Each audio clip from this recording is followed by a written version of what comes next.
Vous avez toujours rêvé de craquer pour un Mac, mais une question vous hante. Est-ce que je pourrais toujours jouer à mes jeux préférés? Et attention, on ne parle pas ici de se promener seul dans une prairie vide pour afficher 100 FPS, on parle du vrai jeu. Bienvenue, vous êtes au bon endroit. Aujourd'hui, on pousse la pomme dans ses retranchements pour voir si World of Warcraft tourne vraiment sur macOS. Contrairement aux vidéos techniques interminables que vous trouverez partout, on va laisser de côté les graphiques théoriques, ce qu'on veut c'est du concret en jeu. On va tester la machine sur les 3 piliers de WoW, les quêtes en extérieur, les donjons et le bordel en raid. Un mot rapide sur le matériel, si vous visez un Mac d'occasion, fuyez les modèles avec seulement 256 Go de stockage. Le jeu pèse 141 Go à lui tout seul et donc vous n'allez rien pouvoir faire d'autre sur votre machine et ce n'est sûrement pas votre objectif. De mon côté, je tourne sur un MacBook Pro M2 Pro avec la configuration minimale. On pourra en trouver d'occasion autour des 1000 € et même un peu moins. Et si l'occasion vous fait peur, vous pouvez prendre un MacBook Air M5 tout neuf, ça fera aussi l'affaire, mais ça coûtera forcément un petit peu plus cher. Bon, assez parlé des machines, allons voir ce que ça donne en jeu. Premier test avec la configuration par défaut, c'est-à-dire 6 sur 10 en qualité graphique.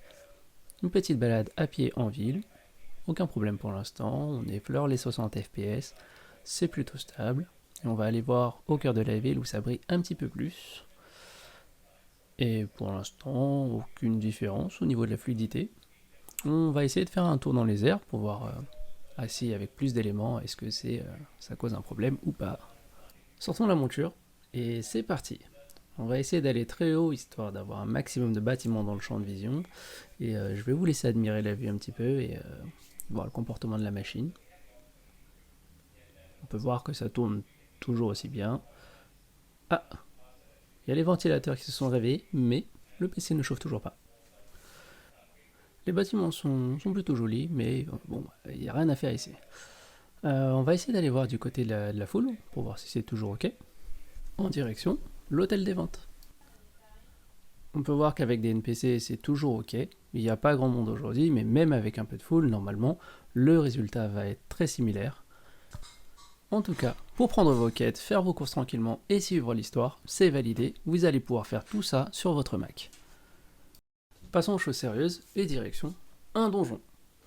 Je vous laisse admirer ce petit temps de chargement et vous faire votre propre avis.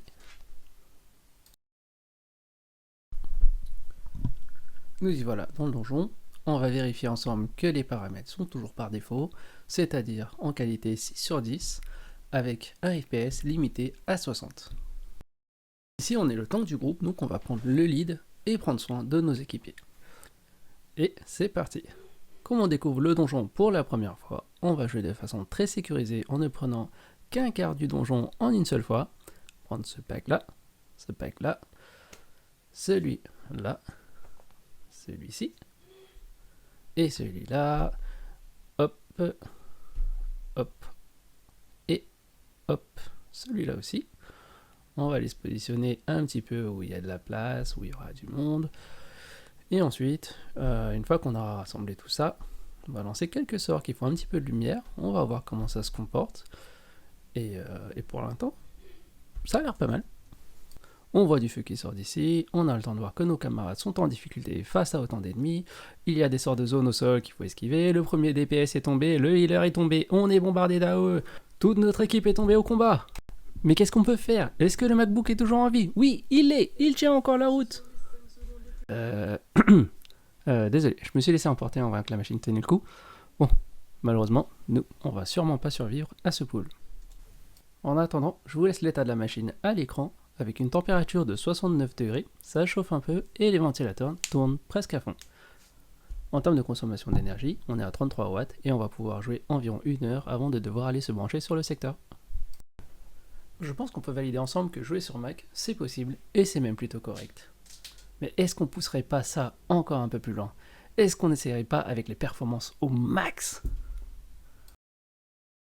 On peut voir en ville, ça galère déjà un peu alors qu'on bouge même pas. On est tout seul à l'écran, bon, peut-être avec un ou deux personnages, mais on est déjà dans les 40 FPS et le ventilateur tourne déjà à plein régime. Et on peut sentir que ça chauffe, sans rien faire. Je vous propose d'aller faire un tour dans la nature, sans perdre plus de temps, voir du côté des quêtes ce que ça donne, et je vous laisse profiter de la vue. On vérifie que les options graphiques sont bien au max, je vous épargne tous les petits détails, on va juste voir que le curseur est à 10 sur 10 et que les FPS sont limités à 60. Je vous le cache pas, on va pas les atteindre. Sans même être en combat, on peine à atteindre les 40 FPS et on est plutôt autour des 30 FPS. Et dès qu'on entre en combat, alors là, ça oscille entre les 20 et 40 FPS. Franchement, c'est pas agréable, ça se joue, mais bon, on sait jamais quand ça va galérer et je vous laisse juger par vous-même si ça vous tente ou pas.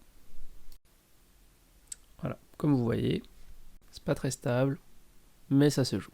Après, on n'a pas choisi la zone la moins exigeante avec la pluie, la brume et tout ça. Et autant dire que la machine vous le fait savoir en crachant ses poumons. On va aller faire un tour du côté des donjons, toujours en jouant de façon très responsable, en faisant attention à nos coéquipiers et en attirant cette fois-ci seulement la moitié du donjon. On va prendre ce pack là, hop, un autre pack, celui-là, le prochain, jusque là, tout va bien. C'est même plutôt surprenant vu que dans la nature, on était vraiment proche des 30 FPS, alors que là, on est plutôt autour des 50 FPS. Vu que ça tourne plutôt bien, on va continuer à prendre quelques packs. On voit aussi que nos coéquipiers sont plutôt en forme, ils n'ont pas trop l'air de galérer. On va continuer à en prendre un petit peu. On va essayer de pousser tout ça à leur limite. On voit personne se plaindre, bon bah on va en prendre encore un petit peu. Allez, encore un petit peu, on a de quoi tenir. Ah, on commence à voir les limites. Ça galère, ça commence à descendre, les FPS commencent à descendre. On arrive entre 30, 40, on est même arrivé à 22 des fois. Ah, là ça même frise un petit peu et on en a payé le prix directement. Hein. Et enfin, c'est l'heure d'aller voir du côté des raids comment ça se tient face à un boss. On est 25 personnes dans la flèche du vide sur le premier boss. Ça va partir dans tous les sens. Encore une fois, on va se retrouver aux alentours des 30 FPS, plutôt instable. Je vous laisse le temps de voir ça par vous-même et on commentera l'état du PC dans un instant.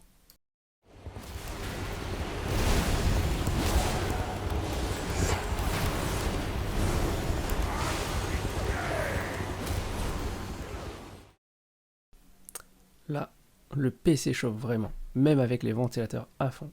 Si vous insistez pour jouer avec ces paramètres, vous en aurez à peu près pour 30 minutes avant de devoir aller vous brancher à une prise. De mon côté, World of Warcraft avec les graphismes au maximum, c'est pas bon. Par contre, il y a une chose que vous devez savoir, ce que j'ai découvert et qui a changé ma vie de paladin. Après avoir testé des dizaines de combinaisons, voici ma recommandation ultime pour jouer sur votre Mac. Vous allez régler les graphismes sur 4 sur 10, limiter le jeu à 30 FPS, et ce qu'on cherche sur un ordinateur portable, c'est la stabilité et l'autonomie. Avec cette configuration, le jeu est plutôt fluide, c'est stable, constant, et vous pouvez enchaîner 2 à 3 heures de jeu sur batterie. Ça ne chauffera presque pas, les ventilateurs vont vous laisser tranquille. Et je vais vous présenter ça dans le combat de raid, le même combat, après 5 minutes intenses. On va voir que l'ordinateur aura à peine chauffé, les ventilateurs ne tournent quasiment pas, et en termes de consommation, vous êtes au moins à 2 fois moins qu'avec les graphismes au maximum. Conclusion, jouer à World of Warcraft sur un MacBook en 2026, c'est un grand oui. Avec cette configuration, c'est largement suffisant pour aller push du contenu à haut niveau tout en étant posé l'après-midi dans un parc. J'espère que j'aurai répondu à toutes vos questions et si vous avez apprécié la vidéo, n'hésitez pas à mettre un pouce dessus. Dans les prochaines semaines, je vais vous proposer un guide en détail pour accomplir vos donjons mythiques jusqu'au niveau plus 12, que vous soyez tank, DPS ou healer, avec des pick-up et sans vous prendre la tête. Alors si vous voulez profiter du contenu high level de World of Warcraft en n'ayant qu'une ou 2 heures de jeu par semaine, abonnez-vous et on se retrouve la semaine prochaine.